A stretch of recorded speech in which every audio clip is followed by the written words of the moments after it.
오늘은 의에 줄이고 목마른 자의 행복이라는 제목으로 함께 말씀의 은혜를 나누겠습니다. 여러분 잘 모르시겠지만 소주 한 병은 소주잔에 따르면 7잔 나옵니다. 모르시겠죠?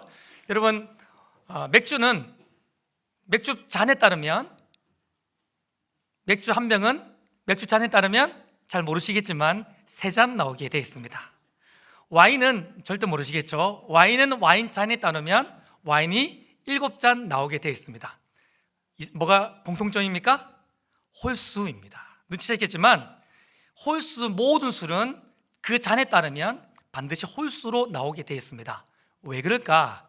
예를 한번 들어보도록 하겠습니다. 소주를 예로 들어보겠습니다. 지금입니다. 소주 한 병을 까면 7잔이 나오게 되어 있습니다. 그런데 여기에 의미가 있습니다. 만약 두 사람이 소주를 한 병 먹는다 칩시다. 다음 자명요. 두 사람이 소주를 한 병 먹는다 치면 3잔을 먹고 나서 4잔째에는 한 사람의 잔만 차기 때문에 어떻게 될까요? 또다시 한 병을 시켜야 되는 것입니다. 3사람이 소주를 먹는다 칩시다. 그러면 2잔을 먹고 나서 3잔째에는 한 사람만 잔이 차기 때문에 두 번째, 세 번째 사람, 여러분 굉장히 지금 집중력이 높아요. 두 번째, 세 번째 사람이 잔이 비어있기 때문에 당연히 또다시 한 병을 시킬 수밖에 없습니다. 4명이서 소주를 먹는다 칩시다. 그러면 한 잔씩 먹고 나서 두 번째 먹을 때에는 3명만 잔이 차 있고 한 명의 잔이 차 있지 않기 때문에 어떻게 합니까? 또다시 한 명 한 잔을 시킬 수밖에 없습니다. 5명, 6명, 7명 하면 할수록 답은 하나입니다. 또다시 한 병을 시킬 수밖에 없다는 것입니다. 이건 우연이 아니라 고도로 계산된 주류회사의 전략인 것이죠. 한 번 먹으면 계속 먹도록 만들어 놓은 것입니다. 그런데 알고 계십니까? 하나님도 우리를 그렇게 창조하셨습니다. 진정으로 거듭난 성도들은, 그래서 진짜 예수의 피로 거듭난 의로운 성도들은 끊임없이 하나님의 의에 대해서 배고파하고 목말라 하도록 하나님이 우리를 설계해 놓으셨어요. 신기한 건요, 성숙하면 성숙할수록 하나님을 깊이 만난 사람이면 만난 사람일수록 더 많이 하나님의 의에 대해서 배고파하고 갈증 느끼게 되어 있습니다. 여러분, 이 배고픔, 갈증은 단순히 허기진 것이 아니라 아사 직전의 배고픔이에요. 이 갈증은 단순히 목마른 것 정도가 아니라 타릇한 갈증입니다. 어떤 사람요? 의롭게 거듭난 사람들은 성숙하면 성숙할수록 어떻게 된다는 것입니까? 더 하나님의 의에 대한 아사 직전의 배고픔과 타릇한 목마름으로 하나님의 의에 대해서 배고파하고 목말라 하는 것이죠. 이런 사람들, 다른 말로 말하면 영적으로 살아있는 자라고 이야기할 수 있는 것입니다. 기억하십시다. 거듭난 의로운 사람은, 영적으로 살아있는 사람은 끊임없이 하나님의 의에 대해서 배고파하고 목말라 하게 되어져 있는 것입니다. 여러분, 우리가 고속도로를 달리다 보면 길에 누워있는 애들이 있습니다. 그런 애들을 가르쳐서 로드킬이라고 얘기하죠. 그러니까 고속도로에 짐승들이 그냥 죽어가지고 누워있는 애들이 있습니다. 그걸 로드킬이라고 말하는데요, 그 로드킬 된 이 짐승이 있는데 그 옆으로 우리가 한 80km, 100km 달려도 걔들이 꼼짝하지 않습니다. 큰 덤프 트럭들이 빵 하며 지나가도 로드킬 당한 동물들은 가만히 누워 있습니다. 왜 그럴까요? 무엇 때문에 그렇습니까? 죽었기 때문입니다. 하나님의 의에 대해서 배고파하지 않는 사람들, 하나님의 의에 대해서 목말라하지 않는 사람들은 왜 그런지 아십니까? 영적으로 죽어 있기 때문입니다. 반대로 하나님의 의에 대해서 목말라하고 배고파하는 사람들은 어떤 사람인가?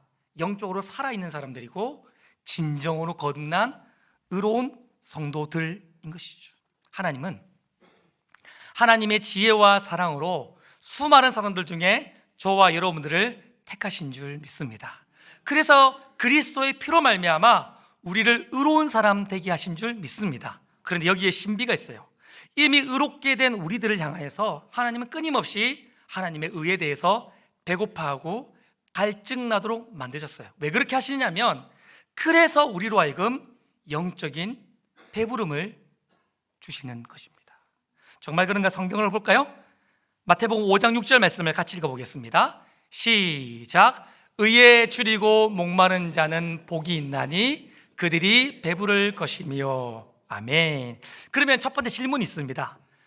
제가 자꾸 의라고 말하는데 여기서 말하는 의는 무엇일까요? 여러분, 의에 줄이고 목마른 자는 복이 있다고 말하는데 이 의는 무엇일까요? 여러분, 이 팔복의 말씀을 제가 오후예배 설교할 때마다 나누고 있는데요, 이 팔복의 말씀은 크게 보면 산상수훈의 한 부분입니다. 그런데 산상수훈에서 하나님의 의는 두 가지로 등장합니다. 때로는 사람의 의로 등장할 때가 있고 때로는 하나님의 의로 등장할 때가 있습니다. 산상수훈에 보면 의가 등장하는데 때로는 그게 하나님의 의이기도 하고요, 때로는 그게 사람의 의이기도 합니다.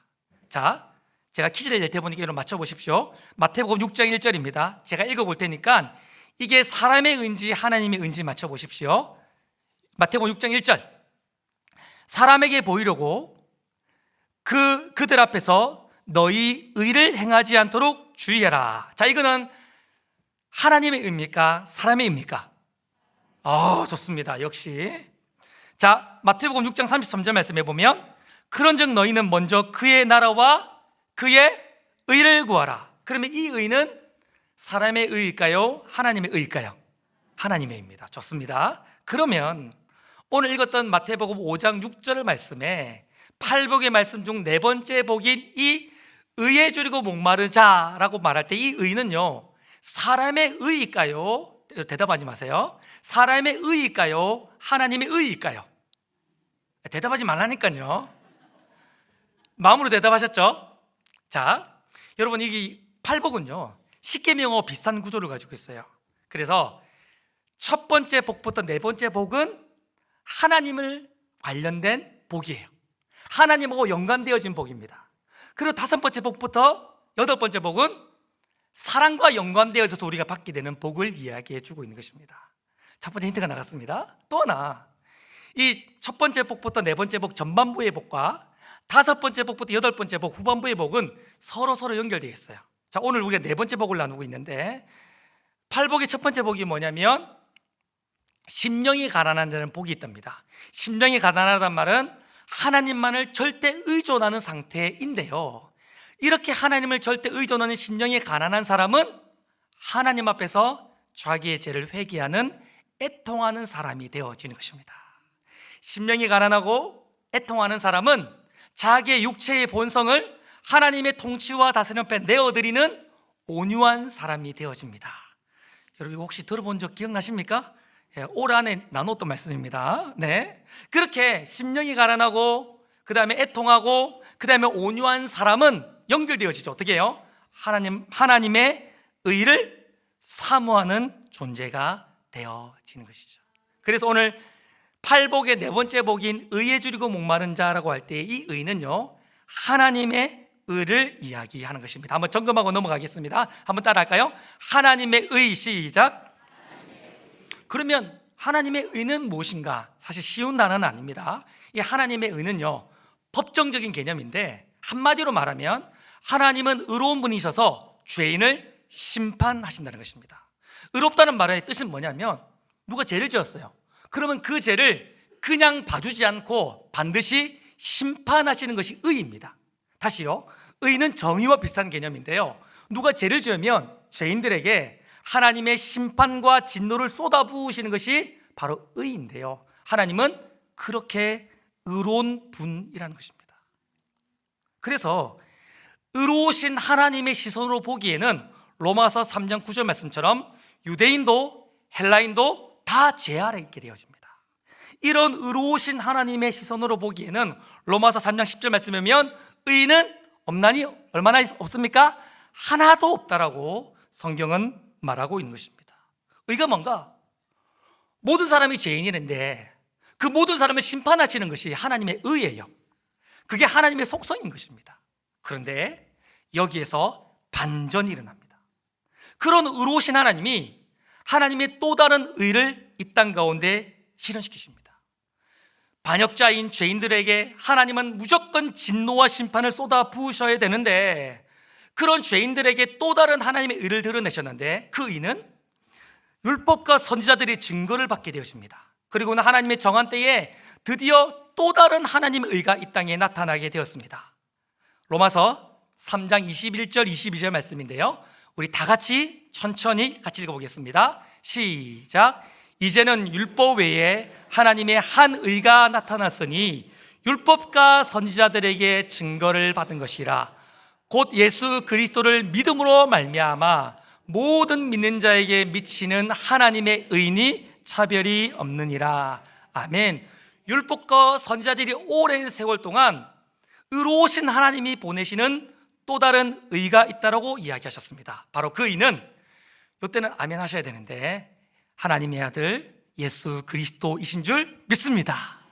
예수님은 죄가 없으신데 그분은 우리의 모든 죄를 짊어지셨습니다. 그리고 십자가에 오르셨죠. 그리고 십자가에서 우리의 모든 죄를 도말하셨습니다. 할렐루야. 그런데 퀴즈, 어떻게 우리의 모든 죄를 도말하셨습니까? 예수님은 십자가에서 우리의 모든 죄를 짊어지시고 십자가에 오르셨습니다. 어떻게 십자가에서 우리의 모든 죄를 도말하셨습니까? 의로우신 하나님이 반드시 죄인들에게 죄의 진노를 쏟아부으셔야 되는데, 우리가 받아야 될 그 죄의 진노를 예수님이 다 짊어지시고 우리 대신 십자가에서 의로우신 하나님의 진노와 심판을 우리 대신 받으신 줄 믿습니다. 그래서 고린도후서 5장 21절 말씀에 이런 말씀이 있는데요, 하나님이 죄를 알지도 못하신 이를 우리를 대신하여 죄로 삼으신 것은, 잘 보십시오, 우리로 하여금 그 안에서 뭐가 되게 하렵니다? 하나님의 의가 되게 하려 하심이라. 할렐루야. 하나님은 의로운 분이세요. 반드시 죄인을 심판하셔야 됩니다. 근데 그 의로우신 분이 또 다른 의를 보내셨는데, 그리스도 예수에게 우리의 모든 죄를 전가하셔서 우리 대신 하나님의 심판과 진노를 받게 하셔서 우리를 용서하신 것입니다. 사진 하나 보여드리겠는데요, 이 그림은요 16세기에 한스 홀바인이라고 하는 이 작가가 그린 그림인데, 이 그림의 제목이 뭐냐면 그리스도라는 작품입니다. 여러분 있잖아요, 이 그림이 처음 그려졌을 때에 엄청난 큰 충격을 주었어요. 내려주시면 되겠습니다. 왜 이 그림이 그렸을 때 사람들에게 충격을 줬냐면, 16세기 르네상스 시대에 예수님을 그릴 때 사람들은 어떻게 그린지 아십니까? 기본적으로 금발입니다. 쫙 금발인데 콧대가 쫙 선, 턱이 쫙 칼날턱입니다. 피부는 하얗고요, 키는 막 180, 190입니다. 꽃미남 중에 꽃미남 있죠. 네. 완전한 꽃미남 중에 완벽한 모습으로 예수님을 그리는 것이 그 시대의 당시의 당연한 모습이었습니다. 그래서 여러분, 옛날에 우리 예수님의 그림을 가만 보면 십자가에 죽으신 예수님도 어떻습니까? 머리에 각이 잡혀 있고요, 조금 더 흐트러지지 않는 꽃미남의 모습 그대로가 있습니다. 미소년의 모습이죠. 그런데 이 한스 홀바인이 그린 그림은요 너무 비참한 모습이에요. 다시 한번 보여주실까요? 이 한스 홀바인이 그린 그림은요 너무 비참해요. 여러분 잘 보시면요, 손마디마디를 보십시오. 다 꺾어져 있어요. 십자가에 못 박혀 있는 장면과 꺾어져 있는 거, 여러분 수염을, 머리를 보십시오. 이 그림은 그때 당시의 사람들에게 충격 그 자체였습니다. 근데 작가가 왜 이렇게 이 그림을 그렸을까요? 우리 대신 그리스도가 의로우신 하나님께 받은 이 형벌과 진노가 얼마나 큰 건지를, 얼마나 깊고 심각한 건지를 보여주기 위해 한스 홀바인은 그리스도를 이렇게 그렸다는 것입니다. 그리스도가 우리를 위하여 대신 죽어주심으로, 의로우신 하나님의 심판과 저주를 대신 받으심으로 말미암아 우리가 용서받은 줄 믿습니다. 그런데 여러분, 이래서 우리가 구원받은 것입니까? 아니에요. 부끄러운 이야기인데, 이제 전 시골에 살았거든요. 시골에 살았는데, 여러분 시골에 살아보면 아시겠지만 시골 사람들은 어릴 때부터 무면허 운전을 많이 합니다. 맞죠? 맞죠? 저만 그런 건 아니잖아요. 맞잖아요. 저도 고등학교 1학년 때부터 차를 운전했는데, 그때 당시에 저희 친구들이나 사람들은 운전을 많이 했었습니다. 좀 도와주세요. 맞죠? 여러분도 그랬죠? 맞죠? 맞죠? 맞죠? 우리 장강호 지사님 맞죠? 8살 때부터 이렇게 그렇진 않았나요? 하여튼 저희 때는 운전하는 사람 꽤 많았어요. 그러다가 제가 고등학교 3학년 때에 음주단속에 술을 마시지 않았는데 음주단속하는 그 자리에서 무면 운전으로 교복을 입고 운전하다가 잡혔습니다. 그래 경찰서에 갔어요. 그리고 지금은 상상할 수 없지만 그 경찰 곤봉 있죠, 그걸로 거의 이제 죽듯이 맞았습니다. 엄청 두드려 맞고, 그래서 보내줄 줄 알았더니 저를 창원 지방 법원으로 넘기시더라고요.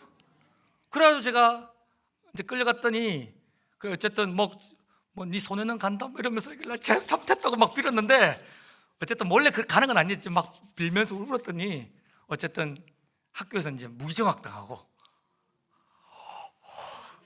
다 그렇게 살았잖아요. 그렇게 하고 어쨌든 그러면서 형벌이 떨어졌습니다. 어떤 형벌이냐면 앞으로 2년간 면허를 딸 수 없다는 형벌이 떨어졌습니다. 감옥은 안 갔습니다. 참고로 여러분, 2년간 면허를 딸 수 없는 형벌이 떨어졌습니다. 그런데 복음이 일어나게 됐습니다. 1998년 2월 김대중 대통령이 되면서 행정명령을 내렸습니다. 모든 이런 사법적인 그런 죄의 짐을 말살시키노라. 할렐루야.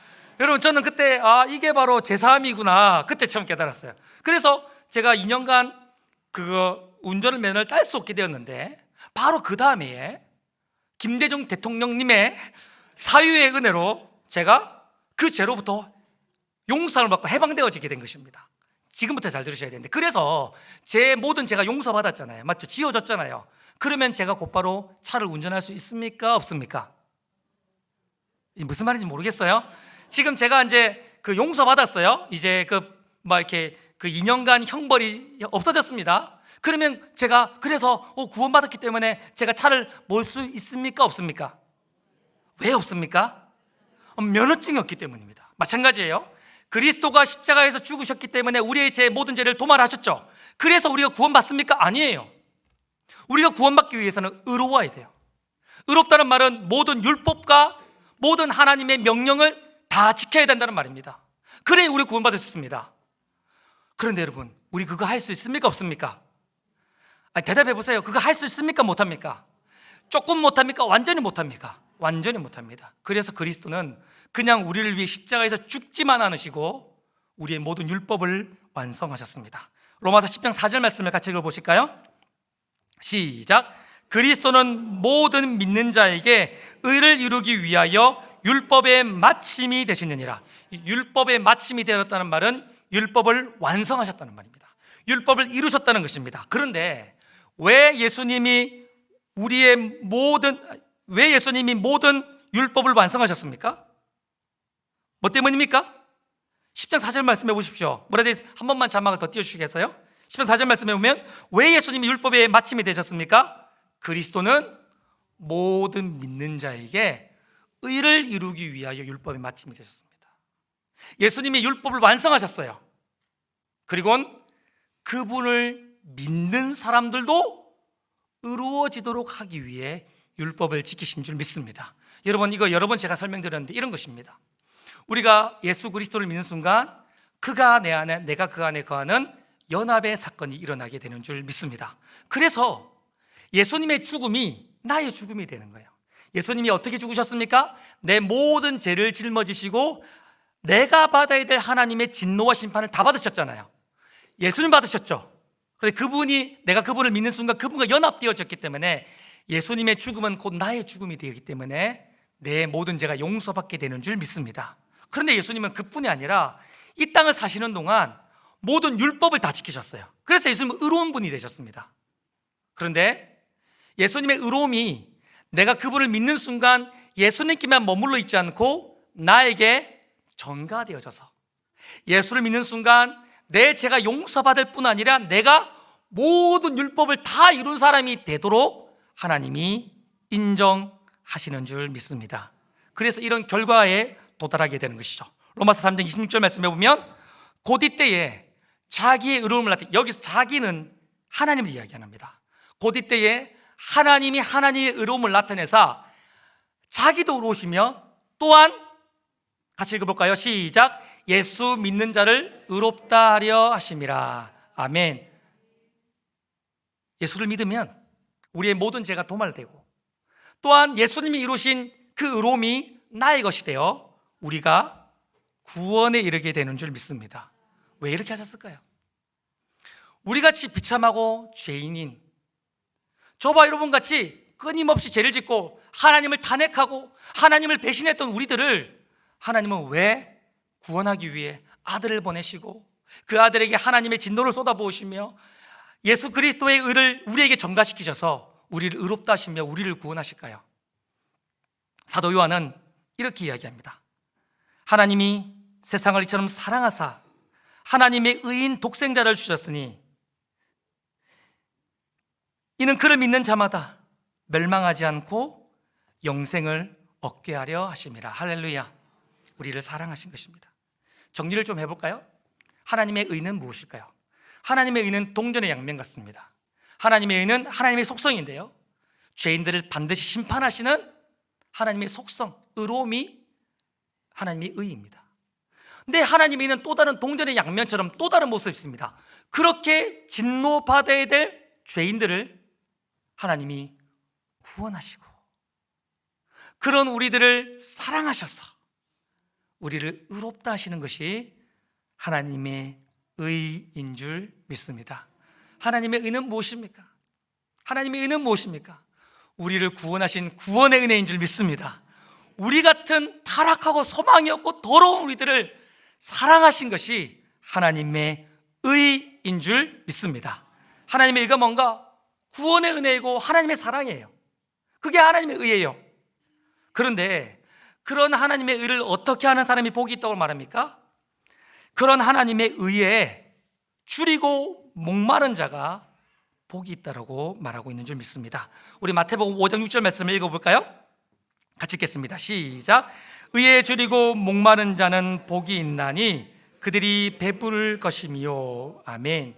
하나님의 의에 대해서 배고프고 목마른 사람은 복이 있습니다. 즉 구원의 은혜에 늘 목말라 하고 날 구원하신 하나님의 사랑에 늘 갈증을 느끼며 구원의 은혜만이, 하나님의 사랑만이 내 인생의 소망이다, 그것만이 내 인생의 유일한 희망이다, 그것만이 내 인생의 진짜 행복이라고 말하면서 늘 그 구원의 은혜, 하나님의 사랑을 확인하고 그 은혜를 누리고 십자가 앞으로 나아가 그분의 사랑을 경험하길 원하는 그런 하나님의 의에 대한 배고픔과 목마름을 가진 사람들이 복이 있는 줄 믿습니다.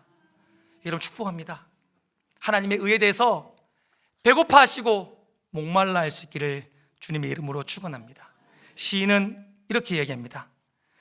하나님이여 사슴이 시냇물을 찾기에 갈급한같이 내 영혼이 주를 찾기에 갈급하나이다. 내 영혼이 하나님 곧 살아계신 하나님을 갈망하니 내가 어느 때에 나아가서 하나님의 얼굴을 배울까? 시인은 이렇게 말하고 있습니다. 나는 하나님을 갈망합니다. 신학의 언어로 바꾸면 나는 하나님의 의에 대해서 배고프고 목마릅니다.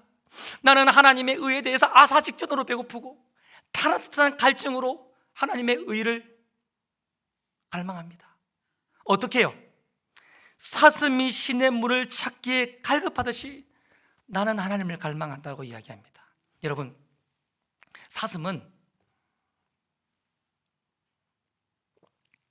열이 많은 동물입니다. 사슴은 열이 많기 때문에 물을 충분히 먹어주지 못하면 그냥 힘이 없는 것이 아니라 금방 죽어버립니다. 팔레스타인 지역은 1년의 강수량이 600mm가 채 되지 않습니다. 특별히 건기가 되어지면 물을 찾는 것 자체가 불가능한 일입니다. 그래서 이 사슴이 어떻게 하는 겁니까? 물을 먹지 않으면 죽기 때문에 울부짖으며 시냇물을 찾기에 갈급한 것입니다. 그때 이 맹수들이, 여러분 이렇게 동물의 왕국 같은 데 보면 항상 사냥이 어디서 일어납니까? 연못가에서 일어나잖아요. 이 맹수들이 그걸 잘 아는 겁니다. 그래서 연못가에서 목말라 갈증을 느끼며 물을 찾아오는 짐승들을 잡기 위해 맹수들이 연못가에 딱 기다리고 있는 거야. 맹수도 알고 사슴도 잘 압니다. 그러나 이 물을 먹지 않으면 내가 죽기 때문에 목숨을 걸고 목마른 사슴은 시냇물을 찾아가는 것입니다. 시인이 말하는 것입니다. 살기 위해 목숨 걸고 물을 찾는 사슴처럼 나도 하나님을 갈망하는 것입니다. 내가 살고 싶어서, 하나님 없으면 나 죽기 때문에 내 목숨 걸고 나는 하나님을 갈망하고 있다라고 말하고 있는 것이죠. 오늘 말씀을 정리하겠습니다. 오늘 우리 예수님은 어떤 사람이 복이 있다고 말씀하시냐면 하나님의 의에 대해서 너무 배고파하고 너무 목말라면서 늘 하나님의 의를 갈망하는 사람이 복이 있다고 말씀하신 줄 믿습니다. 이 하나님의 의가 뭔가? 우리를 구원하신 구원의 은혜입니다. 우리 같은 타락한 죄인들을 사랑하시는 하나님의 사랑이에요. 구원의 은혜, 하나님의 사랑을 늘 갈망하고 늘 사모하며 거기에 내 인생을 거는 사람들이 복이 있다고 말씀하신 줄 믿습니다. 왜 그렇습니까? 왜 그렇습니까? 그렇게 의에 배고프고 갈증난 사람은 배부를 것이라고 말씀하셨기 때문입니다. 그러면 배부름은 무엇인가?